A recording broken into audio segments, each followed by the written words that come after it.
Hello friends, നമ്മുടെ വീട്ടിലേക്ക് ചാഞ്ഞു നിൽക്കുന്ന മരങ്ങളൊക്കെ മറ്റു മരത്തിലേക്ക് ഇങ്ങനെ വലിച്ച് ടൈറ്റാക്കി കെട്ടാമെന്നാണ് നോക്കുന്നത്. ഇതേപോലെയുള്ള ഈ ചില്ലയുള്ള ഭാഗത്ത് ഇതേപോലെ ഒന്ന് ചുറ്റിയിട്ട് കയറിൻ്റെ ഭാഗം ഇതേപോലെ ഒന്ന് ട്വിസ്റ്റ് ചെയ്യാം. എന്നിട്ട് ആ എൻ്റെ ഭാഗം ആ ലൂപ്പിൻ്റെ ഉള്ളിൽ കൂടെ ഇട്ടിട്ട് വലിയ കയറിന് ചുറ്റുക. എന്നിട്ട് ആ ലൂപ്പിൻ്റെ ഉള്ളിൽ തന്നെ കയറ്റി വെക്കുക. എന്നിട്ട് വലിച്ച് ടൈറ്റാക്കുക. ഈ കെട്ടിൻ്റെ പേര് ബോലയെന്നാണ്.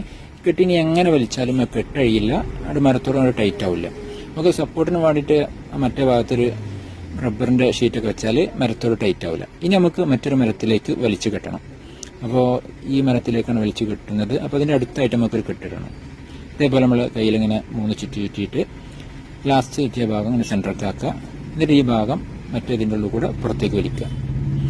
എന്നിട്ട് വലിച്ച് ടൈറ്റ് ആക്കുക. ഈ കെട്ടിൻ്റെ പേര് ആൽപൈൻ ബട്ടർഫ്ലൈ നോട്ടാണ്. ഇനി എങ്ങനെ വലിച്ചാലും ആ ലൂപ്പ് അഴിയില്ല.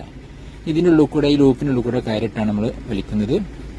അപ്പോൾ കയറിൻ്റെ ഭാഗം മരത്തിനൊന്ന് ചുറ്റിയിട്ട് ആ ലൂപ്പിൻ്റെ ഉള്ളിൽ കൂടെ ഇടുക.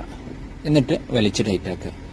ഈ കെട്ടിന് പ്രത്യേകം നമുക്ക് സിമ്പിളായിട്ട് വലിച്ച് ടൈറ്റാക്കാൻ കഴിയും. ഓക്കെ, നമുക്ക് ചാഞ്ഞു നിൽക്കുന്ന മരങ്ങളൊക്കെ സിമ്പിളായിട്ട് നേരാക്കാൻ കഴിയും.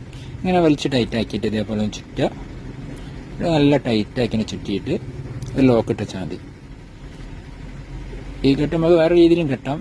ലാസ്റ്റ് കെട്ട് ഇനി എങ്ങനെയായാലും കെട്ട് അഴിയില്ല. ഓക്കെ, വീഡിയോ ഇഷ്ടപ്പെട്ടാൽ ലൈക്ക് ചെയ്യുക, ഫോളോ ചെയ്യുക. Thank you.